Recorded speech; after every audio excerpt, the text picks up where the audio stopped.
আসসালামু আলাইকুম। আপনি সাদিয়া? ওয়ালাইকুম আসসালাম। জি, আমি সাদিয়া। ভাইয়া আপনার কথা বললো আপনার সাথে দেখা করতে, তাই আসলাম। আসলে আপনার সাথে কিছু জরুরি কথা বলা দরকার।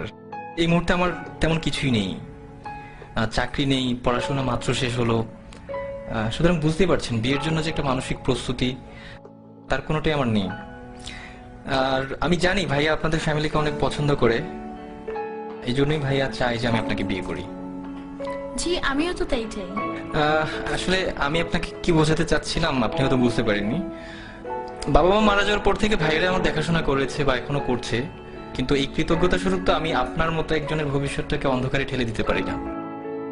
আপনি অন্ধকার বলছেন কেন? কিছু নেই বলেই তো আমি আপনাকে বিয়ে করতে যাচ্ছি।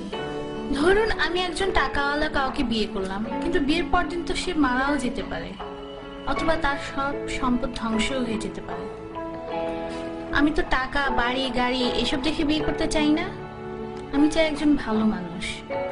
তাছাড়া আজকালকার ছেলেদের যে অবস্থা, তারা যেভাবে চলাফেরা করে, এদের মধ্যে তো ভালো ছেলে পাওয়াটা খুবই মুশকিল। আমি যতটুকু জেনেছি আপনি একজন বিশ্বাসী মানুষ এবং প্র্যাকটিসিং মুসলিম। কিন্তু একটা ব্যাপার কি দেখেন, জীবনে চলতে টাকাটা অনেক বেশি জরুরি। আত্মীয় স্বজন কিংবা বন্ধু বান্ধব যেখানেই যান না কেন, অর্থ ছাড়া আপনি কোনো দাম পাবেন না।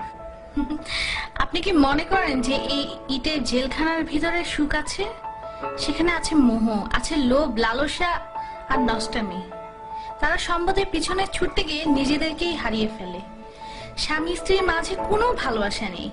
বাবা সন্তানকে দেখতে পারে না, সন্তান বাবাকে দেখতে পারে না। আমি তো এমন চাই না। আমি চাই একটুকু জান্নাত, যার তুলনায় এই দুনিয়ার সমস্ত সম্পদ খুবই তুচ্ছ। আমাদের বিয়েটা ছিল খুব সাধারণ। মসজিদে গিয়ে বিয়ে করলাম, এরপর কিছু জিলিপি কিনে গরিবদের মাঝে বিলিয়ে সারাদিন দুজন মিলে ঘুরলাম।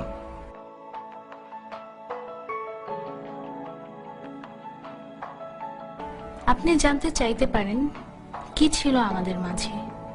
কিছুই না, একটি শক্তিশালী বিশ্বাস মাত্র।